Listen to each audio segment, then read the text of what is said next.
बिस्मिल्लाहिर्रहमानिर्रहीम। आज के इस वीडियो के अंदर हम ऑफ्थल्मोलॉजी के इंपॉर्टेंट स्टैंड अप को कवर करने वाले हैं। क्वेश्चन नंबर 1 की तरफ आ जाते हैं। क्वेश्चन नंबर 1 के अंदर है painful proptosis of right I. अब जब भी पेनफुल प्रोप्टोसिस आ जाए वो भी यूनिलैटरल आ जाए, वैसे बच्चों के अंदर ज़्यादा कॉमन होता है लेकिन अडल्ट में भी हो सकता है, तो उसको ऑर्बिटल सेलुलाइटिस कहते हैं। इसके बाद नंबर 2 नोट करो, कंजक्टिवल कीमोसिस है। ठीक है, कंजक्टिवल कीमोसिस भी आ गया। डैट मीन के ये ऑर्बिटल टिश्यू को इन्वॉल्व करना शुरू कर दिया। Number 3 restriction of gazes in all direction है। ओके, तो ये डायग्नोसिस हमारा क्या होगा? क्रॉनिक राइनाइटिस की हिस्ट्री भी है, तो डायग्नोसिस हमारा होगा ऑर्बिटल सेलुलाइटिस।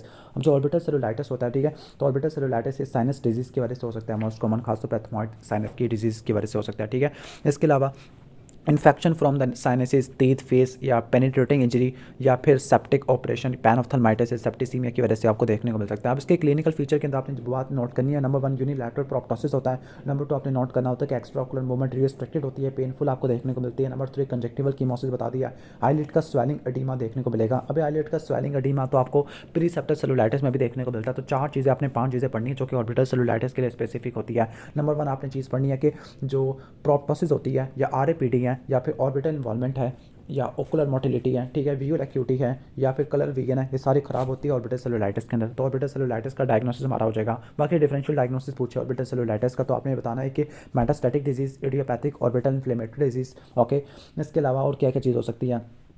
ल्यूकेमिया वगैरह हो जाएगा। ओके, रप्चर डेर्माइटिस और रेब्डोमायोसार्कोमा आ जाएगा। अब इसके बाद देख लेते हैं कि what is etiology in this patient. तो एटियोलॉजी क्या होगी? एटियोलॉजी को आपने वैसे यूनिलैटरल होता है, ठीक है। ओके, तो किसी भी एज में किसी भी जेंडर में हो सकता है, लेकिन ज़्यादातर बच्चों में ज़्यादा कॉमन होता है, कॉम्प्लिकेशन होती है। तो स्ट्रेप्टोकोकस निमोनिया, स्टेफ ऑरियस की वजह से होता है। स्ट्रेप्टोकोकस पायोजीनिया हीमोफिलस इन्फ्लुएंजा की वजह से होता है। एटियोलॉजी के बारे में बात करें तो नंबर 1 है कि पेनिट्रेटिंग इंजरी को आपने नोट कर लेना कि पेनिट्रेटिंग इंजरी विद और without retention of foreign body या ब्लो आउट फ्रैक्चर, इसकी वजह से देखने को मिल सकता है। तो number 1 trauma. Number 2 infection from the paranasal sinuses, teeth, इनकी वजह से भी इन्फेक्शन हो सकता है। नंबर 3 बैक्टीरियमिया, सेप्टिसीमिया की वजह से, मेटास्टेसिस की वजह से भी आपको देखने को मिल सकता होता है। क्लियर? या जो एंडोफ्थल्माइटिस और पैनऑप्थल्माइटिस से, यानी इन शॉर्ट केस में भी प्रोग्रेस वगैरह कर सकता होता है। तो टियोलॉजी आपने नोट कर लेना, ट्रॉमा, पेनिट्रेटिंग इंजरी वगैरह इनको नोट कर लेना। इसके बाद नेक्स्ट है कि which investigation will you perform in this patient. तो इन्वेस्टिगेशन कौन कौन सी परफॉर्म करानी है? तो इसमें आपने नंबर 1 सीबीसी और ईएसआर करवाना होता है क्योंकि इन्फ्लेमेटरी सेल। नंबर 2 कंजक्टिवल और नेजल स्वैब लेनी है, ब्लड सैंपल लेनी है for culture sensitivity. Number 3 ultrasound और अल्ट्रासोनोग्राफी करनी है। नंबर 4 आपने सिटी स्कैन, पहले प्लेन एक्सरे पीएनएस आपने लेना होता है, लास्ट में आपने सिटी स्कैन एमआरआई। जो अल्ट्रासोनोग्राफी, प्लेन एक्सरे पीएनएस और उसके अलावा सिटी स्कैन एमआरआई पूरे चैप्टर में सेम है। बाकी कल्चर सेंसिटिविटी, सीबीसी और कंजक्टिवल नेजल स्वैब ब्लड कल्चर ये आपने नोट कर लेना है। बाकी इसका वर्ड कॉम्प्लिकेशन क्या ना, अपन ट्रीटमेंट नहीं पूछ रहे, कॉम्प्लिकेशन पूछ रहे। कॉम्प्लिकेशन को आपने 3 में डिवाइड कर देना, ऑकुलर, ऑर्बिटल और इसके अलावा आ जाएगी इंट्राक्रेनियल। जो ऑकुलर कॉम्प्लिकेशन है उसके अंदर आपने देखना है कि कौन कौन सी हो सकती है। रेस्ट आईओपी हो सकता है। ओके, इसके अलावा occlusion of central retinal artery vein हो सकती है। ओके, इसके अलावा और क्या क्या हो सकता है? ब्लाइंडनेस हो सकती है और एक्सपोजर केराटोपैथी देखने को मिल सकती है। ऑप्टिक न्यूरोपैथी वगैरह भी हो सकती होती है। ऑर्बिटल कॉम्प्लिकेशन के अंदर सब पेरियोस्टल एब्सेस, ऑर्बिटल एब्सेस आपको देखने को मिलेगी, क्रेनियल पाल्सी है। इंट्राक्रेनियल के अंदर brain abscess, meningitis, cavernous sinus thrombosis और डेथ भी हो सकती है। और ट्रीटमेंट के बारे में बात करें तो ट्रीटमेंट को आपने 2 में डिवाइड करना, मेडिकल और सर्जिकल। सर्जरी का हमने हमेशा ड्रेनेज करनी है एब्सेस की, और जो मेडिकल है, मेडिकल के अंदर आपने सिस्टमिक एंटीबायोटिक इंट्रावेनस देनी है, ceftazidime, ciprofloxacin, vancomycin, metronidazole, analgesic, anti inflammatory use करना, टॉपिकल एंटीबायोटिक और ऑइंटमेंट यूज़ करना है, ठीक है, for corneal exposure and the conjunctival chemosis. इसके बाद नेक्स्ट क्वेश्चन हमारा, अगर 5 year old child of low socio economic status. अब देखो लो सोशो इकोनॉमिक स्टेटस है और बच्चा है, तो आपके जहन में 2 चीज़ें आती है। नंबर 1 विटामिन ए की डेफिशिएंसी जिसकी वजह से जीरोफ्थाल्मिया हो सकता है। नंबर 2 क्लैमिडिया कन्फेक्शन है, तो यहाँ पे क्लैमिडिया कन्फेक्शन है, ठीक है। ओके, तो मिक्स्ड फोलिकुलर, अब देखो mixed follicular papillary conjunctivitis with the म्यूकोपुरुलेंट discharge. Okay, म्यूकोपुरुलेंट discharge one second chlamydia की निशानी है। मिक्स्ड फोलिकुलर यानी follicular hyperplasia, papillary atrophy, sorry hypertrophy, ये दोनों होती है किसके अंदर? ट्रैकोमा के अंदर। और इसके अलावा सुपीरियर पेनस फॉर्मेशन, तो वन सेकेंड आपका डायग्नोसिस क्या होगा? इजिप्शियन ऑफ्थैल्मिया, या जिसको हम सिंपल ट्रैकोमा भी कहते होते हैं। क्लियर? तो ट्रैकोमा आपका डायग्नोसिस आ जाएगा। What are the sequelae of this disease. अभी बात देख लेना कि जो ट्रैकोमा की कॉम्प्लिकेशन सिर्फ एक है, दोबारा बता रहा हूँ, ट्रैकोमा की कॉम्प्लिकेशन सिर्फ एक होती है, वो कौन सी है? कॉर्नियल अल्सर है, जबकि बाकी सारे जो उसके सेक्यूले होते हैं, उसके हम इफेक्ट कॉन्सिक्वेंसेज वगैरह कह सकते होते हैं। क्लियर?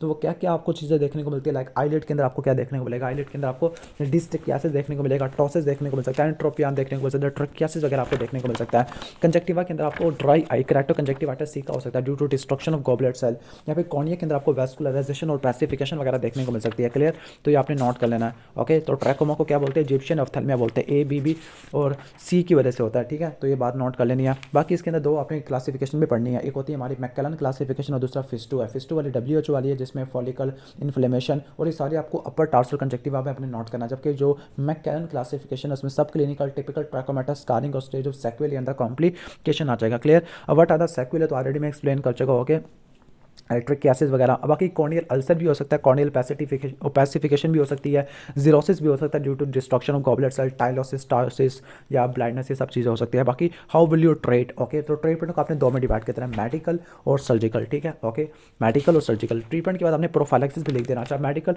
को आपने मेडिकल और सर्जिकल, मेडिकल को आपने दो में डिवाइड करना। ठीक है, टॉपिकल आ जाएगा, ठीक है, टॉपिकल आ जाएगा। ओके, इसके अलावा आपका सिस्टमिक आ जाएगा। जो टॉपिकल वाला ना, टॉपिकल के अंदर आपने क्या क्या देना, और टॉपिकल के अंदर निमोनिक होता है सेट, सल्फासेटामाइड हो सकता है, एरिथ्रोमाइसिन और टेट्रासाइक्लिन 1% आपने देनी होती है। क्योंकि सिस्टमिक के अंदर आपने क्या क्या देना, सिस्टमिक के अंदर आपने डॉक्सीसाइक्लिन, ओरल डॉक्सीसाइक्लिन देनी होती है। क्लियर, इसके अलावा आपने क्या देना होता है, जिथ्रोमाइसिन देना होता है, और इसके अलावा और क्या देना होता है, एरिथ्रोमाइसिन आपने देना होता है। सर्जरी के अंदर आपने किस चीज़ को, ठीक है ना, ट्रकियासिस और एंट्रोपियन को यूज़ करना, या कंबाइंड टॉपिकल या सिस्टमिक हम यूज़ कर सकते हैं। ओके, जब ओकुलर इन्फेक्शन काफ़ी ज़्यादा सीवियर हो। तो ऑलमोस्ट हमारा ट्रीटमेंट ऑलमोस्ट कवर हो चुका है। बाकी जो प्रोफाइलैक्सिस, प्रोफाइलैक्सिस के लिए सेफ स्ट्रेटेजी यूज़ की जाती है। उसके अलावा ब्लैंकेट थेरेपी, ब्लैंकेट थेरेपी में एंटीबायोटिक ऑइंटमेंट दिया जाता है 1% टेट्रासाइक्लिन का फॉर 5 days पर मंथ। तो ये 6 मंथ तक आपने देना होता है। ऑलमोस्ट एक कवर हो गया।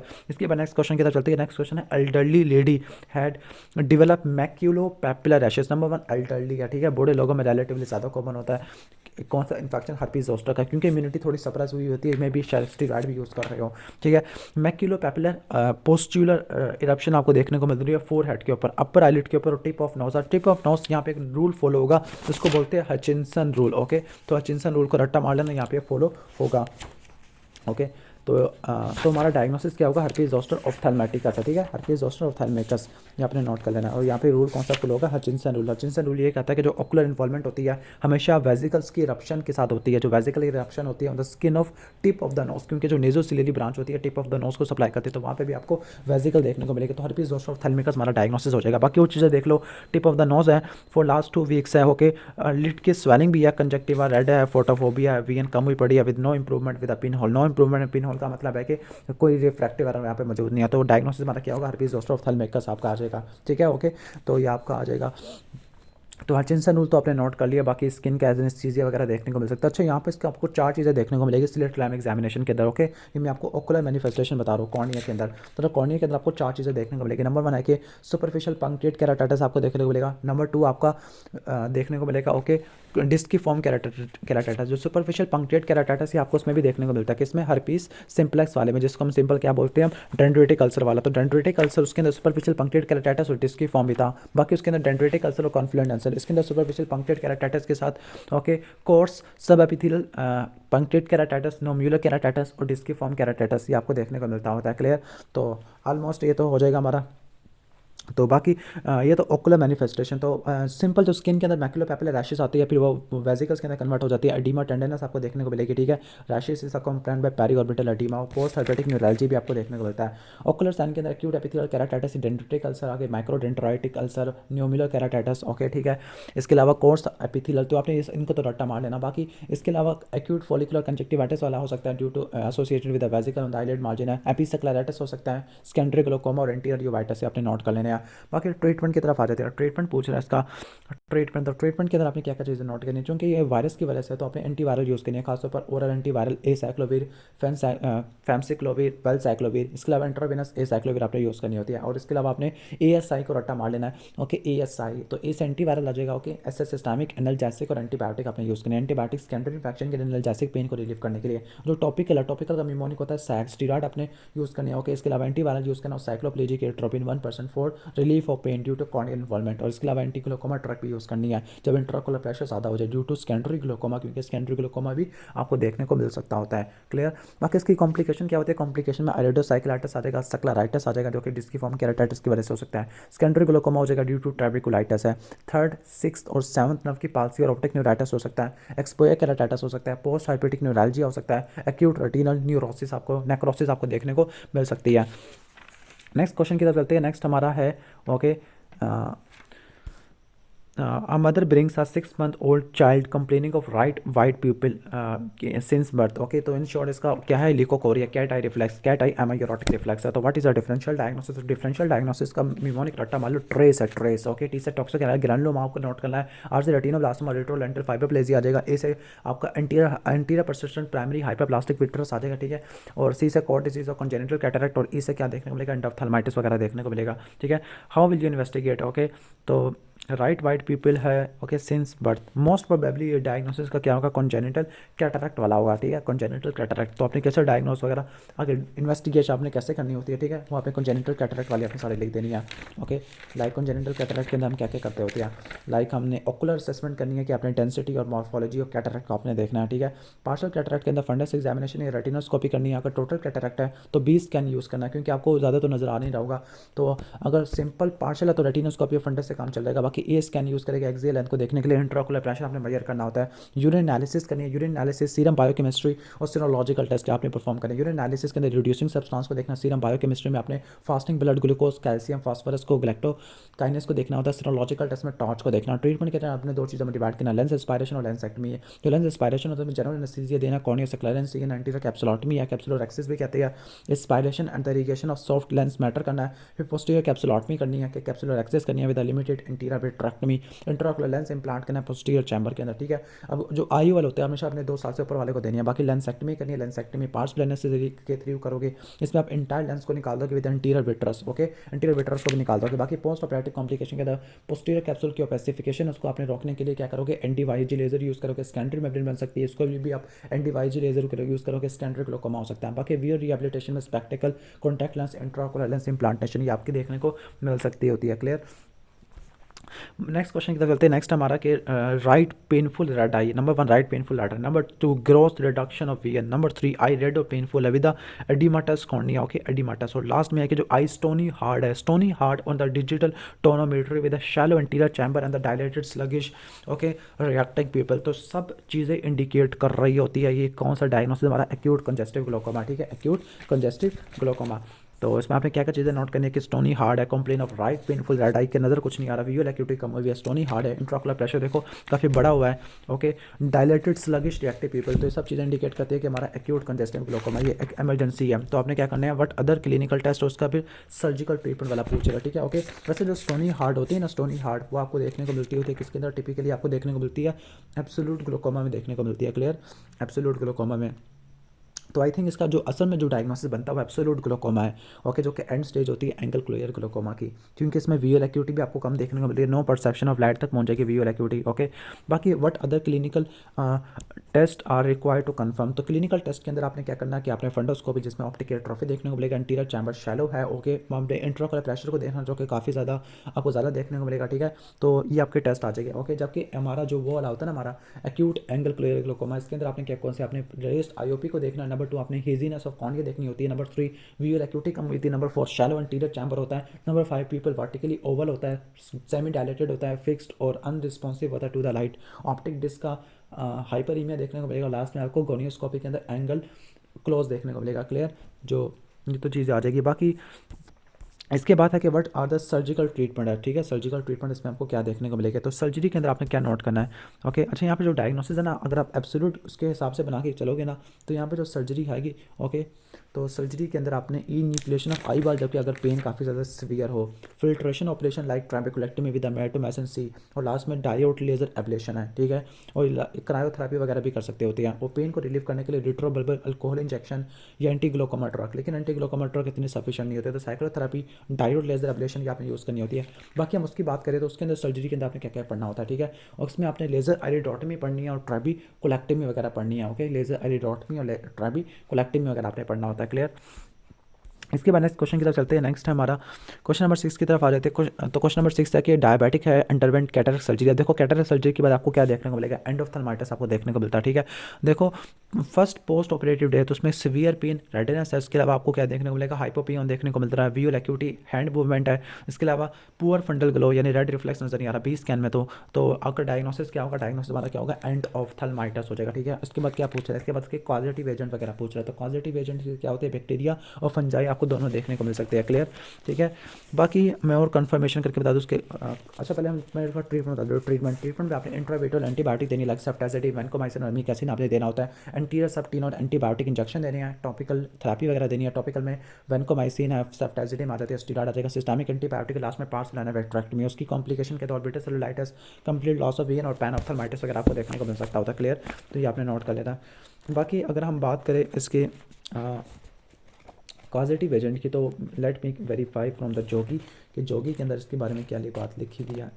ओके, तो यूवाइटस वाला एंडोफ्थल्माइटिस, अच्छा एंडोफ्थल्माइटिस और उसकी आप वो भी देख लेना आप कि एंडोफ्थल्माइटिस और पैनोफ्थल्माइटिस की कॉम्प्लिकेशन। और WHO डेफिनेशन ऑफ एड्स, तो एड्स के अंदर 2 मेजर साइन या एक माइनर साइन है। जो मेजर साइन होती है loss of 10% body weight, chronic diarrhoea for 1 month, more than 1 month, chronic fever आ जाएगा। ओके, जबकि माइनर साइन में कफ है, dermatitis, recurrent herpes zoster, oral candidiasis, herpes simplex, lymphadenopathy देखने को मिलती है। क्लियर, तो एंडोफ्थल्माइटिस का जो बैक्टीरियल एंडोफ्थल्माइटिस हो सकता है, फंगल एंडोफ्थल्माइटिस हो सकता है। और ये इसकी यहाँ पे लिखा है कि ये सूडोमोनास की वजह से हो सकता होता है। ठीक है, सूडोमोनास, और खासतौर पर जो होते हैं ना हमारे, ये आपको 1 से लेकर 7 दिन में देखने को मिलेगा। और जो अपने जो फ्लोरा वाले होते हैं वो ज़्यादा करवाते हैं, लाइक बैक्टीरिया के अंदर staphylococcus, pseudomonas, pneumococcus, streptococcus E coli, और फंजाई के aspergillus, fumigatus, candida albicans, nocardia, steroid और फ्यूजेरियम आ जाएगा। क्लियर, तो हमारी असल में ये अपने फ्लोरा ही होते हैं जो कि नुकसान पहुंचा देते हैं।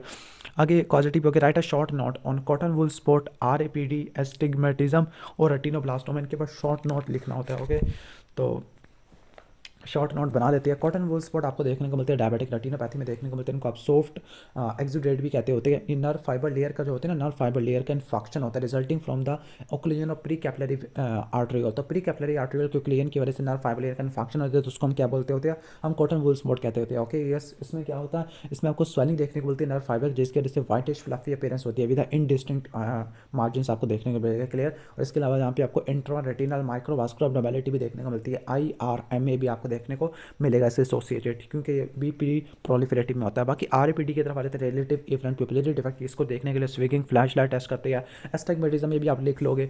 ओके, और रेटिनोब्लास्टोमा ये भी आप देख लोगे। तो आगे चलते हैं नेक्स्ट क्वेश्चन की तरफ जाते हैं। नेक्स्ट है sudden loss of vision in the right I. Okay, sudden loss of vision है और पेन ऑन मूविंग हर आई। अभी बहुत इंपॉर्टेंट चीज़ आ गया, 30 ईयर ओल्ड है और ये चीज़ आ गई तो रेट्रोबल्बर ऑप्टिक न्यूराइटिस के अलावा और कुछ भी नहीं हो सकता। बाकी ट्रीटमेंट के बारे में बात करें तो उसका ट्रीटमेंट क्या होता है रेट्रोबल्बर ऑप्टिक न्यूराइटिस का। ठीक है, अच्छा रेट्रोबल्बर ऑप्टिक न्यूराइटिस का जो डायग्नोसिस कैसे करोगे, विजुअल फील्ड डिफेक्ट में सेंट्रोसिकल या सेंकल स्कोटोमा आ जाएगा। ठीक है, विजुअल इवॉल्व पोटेंशियल अबनॉर्मल होगा। MRI ब्रेन जिसमें आपको मल्टीपल स्क्लेरोसिस में आपको वाइट लेन देखने को मिलेगी पैरावेंट्रिकुलर एरिया में। ब्लड सीपी और ECR कराओगे, सीरोलॉजिकल टेस्ट और लंबर पंक्चर वगैरह कराओगे। ट्रीटमेंट के अंदर आपने methyl prednisolone 1 gram for 3 day followed by oral prednisolone 1 milligram per KG in divided dose. Intramuscular interferon beta और विटामिन B1 B6 और B12 आपने देनी होती है। ओके, ये न्यूरोट्रॉपिक या डिटॉक्सिफिकेंट एजेंट होती है।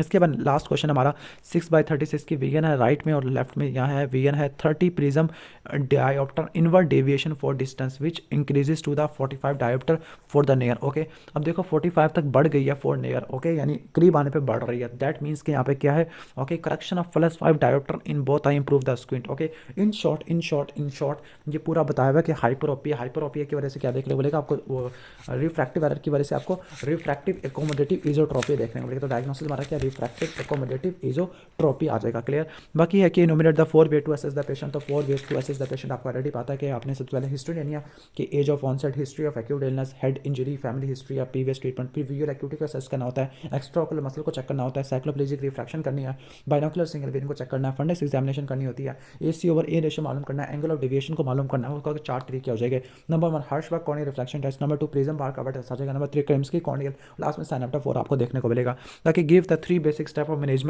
Managing this patient. तो आपने क्या करना होता है, इसमें आपने रिफ्रैक्टिव एरर को ठीक करना, full correction refractive error. Number 2 एम्ब्लायोपिक और ट्रीटमेंट ऑफ क्लियन से। नंबर 3 कि आपने क्या करना होता है, bifocal glasses like convex glass आपने यूज़ करने हैं for the correction of near deviation. Okay, या आपने ऑर्थोप्टिक एक्सरसाइज है या लास्ट में सर्जरी, इसमें रिसेक्शन और रिसेक्शन है। रिसेक्शन के अंदर स्ट्रॉन्ग मसल को कमजोर कर देना और रिसेक्शन के अंदर वीक मसल को स्ट्रेंथन कर देना। ओके, तो ऑलमोस्ट हमारा टॉपिक खत्म हो गया।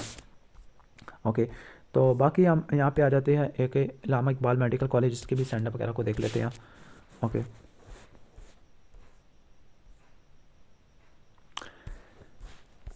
ओके, लास्ट से स्टार्ट करते हैं। Okay, history of diabetes for the last 20 year fourth assessment of diabetic retinopathy और maculopathy. Name the 3 examination technique. तो कौन सी 3 एग्जामिनेशन टेक्निक डायबिटिक रेटिनोपैथी के लिए हम इस्तेमाल करते होते हैं। क्लियर।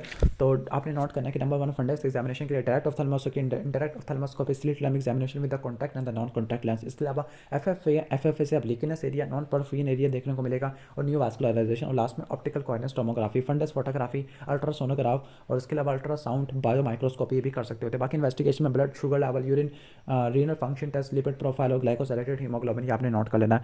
बाकी क्लासिफाइड डायबिटिक रेटिनोपैथी। तो डायबिटिक रेटिनोपैथी की 2 तरह की क्लासिफिकेशन आपने नोट करनी है। तो अर्ली ट्रीटमेंट डायबिटिक रेटिनोपैथी है, इसमें प्री प्रोलिफरेटिव, प्रोलिफरेटिव आएगा, ओके, डायबिटिक मैकुलर एडीमा और एडवांस डायबिटिक आई डिजीज आ जाएगा। जबकि जो कन्वेंशनल वाली एवा कॉन्डर बैकग्राउंड प्री प्रोलिफरेटिव, प्रोलिफरेटिव आ जाएगा, डायबिटिक मैकुलोपैथी आ जाएगा, लास्ट में आपका एडवांस आ जाएगा और बर्न आउट स्टेज आ जाती है। क्लियर। इसके बाद एक रिफ्रैक्टिव एरर -3 का मतलब क्या होता है? -3 का मतलब है कि मायोपिया है, और इसके लिए 3 options for the correction of for correcting the refractive error. तो रिफ्रैक्टिव एरर को ठीक करने के लिए आपने 3 ऑप्शन प्रोवाइड करने हैं। ओके, वैसे हमारे पास 2 ही ऑप्शन होती है, एक तो मेडिकल वाला और एक सर्जिकल वाला होता है। ओके, ठीक है। और name the 2 refractive surgical operation, ये भी बतानी है कि रिफ्रैक्टिव सर्जरी कौन कौन सी होती है। क्लियर। तो मायोपिया को ठीक करने के लिए, ओके, एक तो आपको नॉन सर्जिकल के अंदर आपके कन्वेक्स लेंस आ जाएगा, कॉन्टैक्ट लेंस आ जाएगा, और सर्जरी के अंदर आपके सॉरी कॉन्केव लेंस आते हैं, कॉन्टैक्ट लेंस आते हैं। और इसके अलावा सर्जरी में आपने फ्लैटन करना है सेंट्रल पार्ट ऑफ कॉर्निया को, या फिर क्लियर लेंस एक्सट्रैक्शन है, और लास्ट में ए फेकिक पोस्टीरियर चैम्बर इम्प्लांट ये आपको देखने को मिलेगा। ओके, तो फ्लैटरिंग ऑफ सेंट्रल पार्ट में रेडियल केराटोटमी जो कि 1 से लेकर 6 तक होती है, फोटो रिफ्रैक्टिव केराटेक्टमी जो कि 1 से लेकर 4 तक होती है, लेज़र असिस्टेड सब एपिथेलियल केराटोमिलियोसिस तो ये होती है -1 से लेकर -6 के लिए, और लेज़र असिस्टेड इन सीटू केराटोमिलियोसिस ये होती है -12 तक।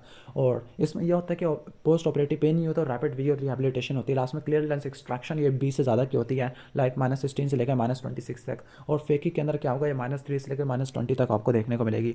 क्लियर।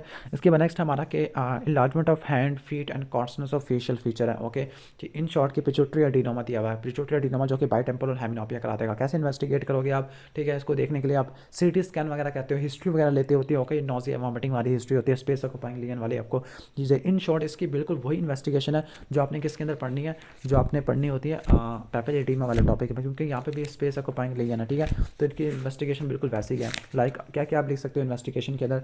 लाइक आपने ब्लड प्रेशर चेक करना है, फंडस एग्जामिनेशन और न्यूरोलॉजिकल फ्रेंजियल, लेबोरेटरी के अंदर आपने CBC, blood sugar, serology, lumbar puncture perform करना है। इमेजिंग के अंदर सीटी स्कैन यूज़ करोगे, एमआरआई करोगे, मैग्नेटिक रेजोनेंस मीनोग्राफी करोगे to assess the venous sinus thrombosis. Parameter में करोगे जिसमें आपको क्या देखने को मिलेगा, बाइटेम्पोरल हेमिनोपिया, फंडस फ्लोरेसिन एंजियोग्राफी वगैरह करोगे। ट्रीटमेंट के अंदर आपने क्या करना होता है, इंट्राक्रैनियल प्रेशर को आपने कम करना है। फॉर एग्जांपल वेंट्रिकुलर लंबोपेरिटोनियल शंट से कर दोगे, डायूरेटिक रिपीटेड लंबर पंक्चर, और इसके अलावा ऑप्टिक नर्व शीथ डिकम्प्रेशन। और जो ऑप्टिक नर्व शीथ का डायमीटर होता है तकरीबन 5.5 ±1 होता है। Clear.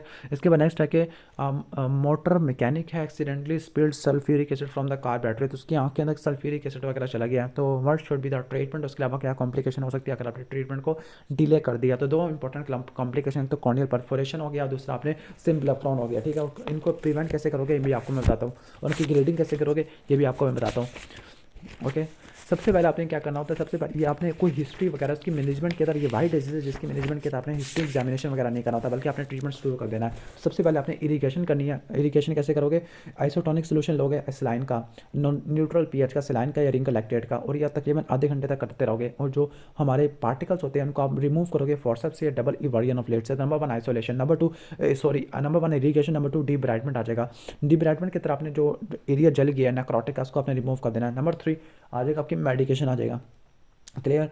Broad spectrum topical antibiotic drop और ऑइंटमेंट आ जाएगा to prevent the microbial keratitis. इसके अलावा आपने लुब्रिकेशन वगैरह स्टीरॉयड आपने यूज़ करने हैं, स्टीरॉयड को रिप्लेस कर देना, एंसर से रिप्लेस कर देना। क्लियर। इसके बाद विटामिन सी यूज़ करना, विटामिन सी हीलिंग को बढ़ा देगा। ओके, ठीक है। और इसके अलावा anti collagenase agent like tetracycline, acetylcysteine या ग्लू यूज़ करनी है, बैंडेज, सॉफ्ट कॉन्टैक्ट लेंस के लेवल, और प्रिवेंशन ऑफ सिम्प्लाफ्रॉन। सिम्प्लाफ्रॉन को कैसे प्रिवेंट करोगे? स्वीपिंग का ग्लास रोड को स्वीप करना है, coated with the lubricant in upper and the lower fornix आ जाएगा। बाकी सर्जरी के अंदर एमनियोटिक मेम्ब्रेन ग्राफ्ट आपको देखने को मिलेगा, limbal stem cell transplantation, टिनोन प्लास्टी, keratoplasty और केराटो प्रोस्थेसिस वगैरह ये आ जाएगा। बाकी ग्रेडिंग के अंदर आपने रोपर हाल ग्रेडिंग सिस्टम आपने यूज़ करना है। ग्रेड 1 के अंदर क्या होगा, कोई लिम्बल स्कीम नहीं होगा। ग्रेड 2 में 33 से कम, और ग्रेड 3 के अंदर 33 से लेकर 50 तक, और 50 से ज़्यादा तो ग्रेड 4 आ जाएगा। ठीक है, ओके, ये आपने नोट कर लेना है। बाकी हम नेक्स्ट क्वेश्चन की तरफ चलते हैं। नेक्स्ट क्वेश्चन हमारा आ जाएगा ओके, क्वेश्चन नंबर 5 है। तो red itchy eye at the beginning of spring, तो क्या होगा, स्प्रिंग के टार हो जाएगा। और what is the aetiology of this disease, तो एटियोलॉजी स्प्रिंग के टार की क्या एटियोलॉजी आपको देखने को मिलती है, like type 1 hyper sensitivity to the exogenous pollen, जो एक्सोजीनस पोलन होते हैं उनके खिलाफ टाइप 1 हाइपर सेंसिटिविटी की वजह से आपको देखने को मिलता है, ठीक है ओके। तो इसकी एटियोलॉजी आपने नोट कर लेना है, लाइक पोलन्स वगैरह इसकी वजह से देखने को मिल सकता है। बाकी और क्या कह रहा है, how will you name 2 drug use in the treatment, तो 2 ड्रग पूछे, मैं आपको ज़्यादा ड्रग बता देता हूँ, लाइक टॉपिकल कॉर्टिकोस्टेरॉइड आपने यूज़ करना है, बेटामेथासोन है, ठीक है। इसके अलावा एसिटाइलसिस्टीन यूज़ करना होता है, डाइसोडियम क्रोमोग्लाइकेट आपने यूज़ करना है, ओलिप्टाडीन है ओके, लोडोक्सामाइड है, क्रायोथेरेपी होती है ओके। इसके अलावा एनसाइड आपने यूज़ करना, लाइक हमारा कीटोरुलैक आ जाएगा, सुप्राटार्सल इंजेक्शन ऑफ स्टेरॉइड लाइक ट्राइमसिनोलोन है, या इम्यून मीडिएटर में साइक्लोस्पोरिन आपने यूज़ करना है। सर्जिकल मैनेजमेंट के अंदर आपने बैंडेज कॉन्टैक्ट लेंस आपने यूज़ करना है टू एड हीलिंग, सुपरफिशियल केराटेक्टमी करनी है एक साइमल्टेनियस से, या सरफेस मेंटेनेंस रिस्टोरेटिव सर्जरी। और प्रोफाइलैक्सिस के अंदर आपने बीटा रेडिएशन, डाइसोडियम क्रोमोग्लाइकेट और डिसेंसिटाइजेशन वगैरह करनी होती है, क्लियर। इसके बाद नेक्स्ट हम क्वेश्चन की तरफ चलते हैं। नेक्स्ट क्वेश्चन हमारा ओके, क्वेश्चन नंबर 4 है कि acute pain, watering, photophobia and blurring of vision after using the contact lens, after using the contact lens, तो कॉन्टैक्ट लेंस को यूज़ करने के बाद आपको क्या देखने को मिलेगा, कैंथोमाइबा केराटाइटिस देखने को मिलेगा, ठीक है। How will you proceed in managing this case, तो कैसे आप प्रोसीड करोगे, तो आपने इन्वेस्टिगेशन वगैरह करानी होती है, ठीक है। तो वो बाकी इसका ट्रीटमेंट भी पूछ लिया, तो डायग्नोसिस वैसे में क्या कैंथोमाइबा केराटाइटिस इसने खुद बता दिया, लेकिन आपने जो इन्वेस्टिगेशन है वो आपने जनरल कॉर्नियल अल्सर वाली आपने बतानी है, मैनेजमेंट ऑफ कॉर्नियल अल्सर, ठीक है। नंबर 1 आपने पेशेंट की हॉस्पिटलाइजेशन करनी है। नंबर 2 आपने प्रीडिस्पोजिंग फैक्टर को आइडेंटिफाई करना है, लाइक कोई कॉन्टैक्ट लेंस फेलियर तो नहीं है, ocular trauma, ocular surface disease या इम्यूनोसप्रेस तो नहीं है। बाकी इन्वेस्टिगेशन करनी, इन्वेस्टिगेशन में ब्लड आ जाएगा, ब्लड सीबीसी आ जाएगा, ईएसआर आ जाएगा, ब्लड शुगर आ जाएगा, urine examination, microbiological investigation. Microbiology में आपने मटेरियल लेना, स्क्रैपिंग करनी है बेस के margin of ulcer under the topical anaesthesia by Kimura spatula okay, या बेंड टिप और 20 गॉस हाइपोडर्मिक नीडल, तो हाइपोडर्मिक नीडल या किमोरा स्पैचुला से अपने स्पेसिमेन लेना है। जो स्क्रैपिंग होती है 1 ग्राम या जिम्सा स्टेनिंग के लिए इस्तेमाल होगी for the identification of organism. खासतौर पर अगर मैं कैंथोमाइबा केराटाइटिस के हवाले से बताऊँ ना स्पेसिफिक, तो कॉर्नियल स्क्रैपिंग उसका आप स्टेनिंग करोगे पास स्टेनिंग से, पीरियोडिक एसिड या कैल्कोफ्लोर वाइट स्टेनिंग से करोगे, ठीक है। या ग्राम या Giemsa staining for the identification of amoebic cyst, या कल्चर वगैरह करोगे, या कॉर्नियल बायोप्सी लोगे फॉर डायग्नोसिस। बाकी ट्रीटमेंट के अंदर क्या डिब्राइडमेंट आपने करनी है, टॉपिकल ओमेबिसाइड यूज़ करना और थेरापेटिक केराटोप्लास्ट। टॉपिकल ओमेबिसाइड के अंदर आपने अमाइनोग्लाइकोसाइड लाइक नियोमाइसिन है ओके, आपके ब्रोलिन आ जाएगा, बाइक्वाइनेट आ जाएगा, क्लोरहेक्सिडिन आ जाएगा, वोरिकोनाजोल, ये आपको देखने को मिलता है, क्लियर। इसके बाद नेक्स्ट क्वेश्चन नंबर 3 की तरफ आ जाते हैं okay. Left inward deviation of eye since the 3 month, once again accommodative refractive accommodative esotropia का सिनेरियो, तो what clinical test will perform, तो इसमें Hirschberg test, corneal reflex, Krimsky की corneal reflex, prism bar test आ जाएगा और synoptophore वगैरह आपने कर लेने हैं okay. What is the medical treatment of this condition, तो मेडिकल के अंदर आपने क्या किया, number 1 correction of refractive error आपको देखने को मिलेगा। इसके अलावा ऑर्थोप्टिक एक्सरसाइज है, ठीक है, जो कि एवियन रिजर्व को बढ़ा देती होती है। सर्जरी के अलावा और बाकी और जो सर्जरी है ना ओके, अच्छा when should we perform surgery, तो सर्जरी कब परफॉर्म करेगा, तो सर्जरी की इंडिकेशन वगैरह पूछ रहे हैं ओके। अब यहाँ पर सर्जरी वैसे 6 से लेकर 9 महीने के बाद अप्लाई करते होते हैं, ठीक है, लेकिन सर्जरी की इंडिकेशन असल में पूछ रहा है, तो इसकी इंडिकेशन क्या क्या होती है, पहले मैं देख लूँ इंडिकेशन इसकी क्या होती है ओके।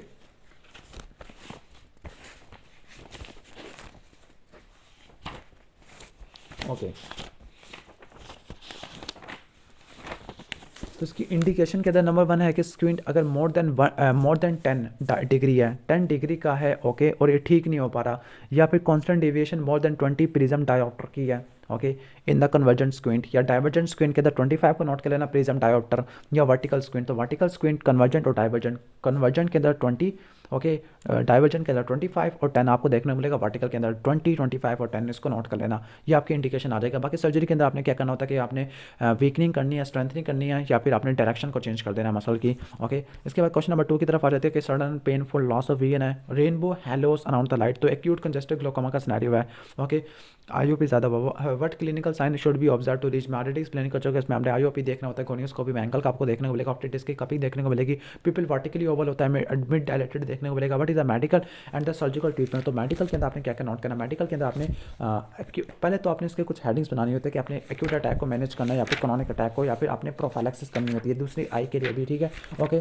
तो पहला एक्यूट अटैक, एक्यूट अटैक में जो सिस्टमिक थेरेपी उसका मिमोनिक होता है गामा ओके, जी से आपका क्या हो जाएगा, जी से आपका ग्लिसरॉल आपने यूज़ करनी होती है, ठीक है ओके, तो आपने ग्लिसरॉल यूज़ करना है। इसके अलावा आपने एस्ट्राजोलामाइड यूज़ करनी है, मैनिटोल आपने यूज़ करना है, एनाल्जेसिक और एंटी एमेटिक आपने यूज़ करनी है फॉर कंट्रोल ऑफ वॉमिटिंग। इसके अलावा टॉपिकल में आपने क्या क्या यूज़ करना है, टॉपिकल के अंदर आपने यूज़ करना होता है, लाइक आपने कार्बनिक एनाइड्रेस इनहिबिटर है, अल्फा 2 एगोनिस्ट है, ओके। इसके अलावा पैलोकार्पिन और बीटा ब्लॉकर आपने यूज़ करनी है। बाकी prevention of future attack in the same eye के अंदर आपने लेजर एरिडोटमी दोनों के अंदर है, लेकिन यहाँ पर ट्राइबेकुलेक्टमी और उसके अंदर क्या होता है एरिडक्टमी आपने परफॉर्म करनी होती है। तो ऑलमोस्ट ये हमारा हो जाएगा सर्जरी के अंदर भी, ओके। नेक्स्ट हम आगे आ जाते हैं right phacoemulsification with the eye वाला है। तो इन शॉर्ट के कैटरेक्ट सर्जरी के बाद एंडोफ्थल्माइटिस देखने को मिल सकता है, but other sign will you look for. तो और कौन कौन से साइन, अच्छा साइंस को जरूर देखते जाना क्योंकि ये एग्जाम में आएगा कि इसके अलावा और क्या क्या चीज़ आपको देखने को मिलेगी, ओके। तो साइंस को बेशक सेप्टम को बेशक छोड़ देना, लेकिन साइंस ना छोड़ना क्योंकि इससे आपको डायग्नोस वगैरह होगा। बाकी और क्या क्या देखने को मिलेगा, number loss of red reflex vitreous accident देखने को मिलेगा, आईओपी लॉस देखने को मिलेगा ड्यू टू साइकिलाइटिस है, ठीक है। डायग्नोसिस कैसे बनाओगे, क्लिनिकल फीचर से बनाओगे, इन्वेस्टिगेशन जिसमें आप एक्वस ह्यूमर लेते हो, विट्रस सैम्पलिंग लोगे, कंजक्टिवल स्वैब वगैरह लेते होते हो।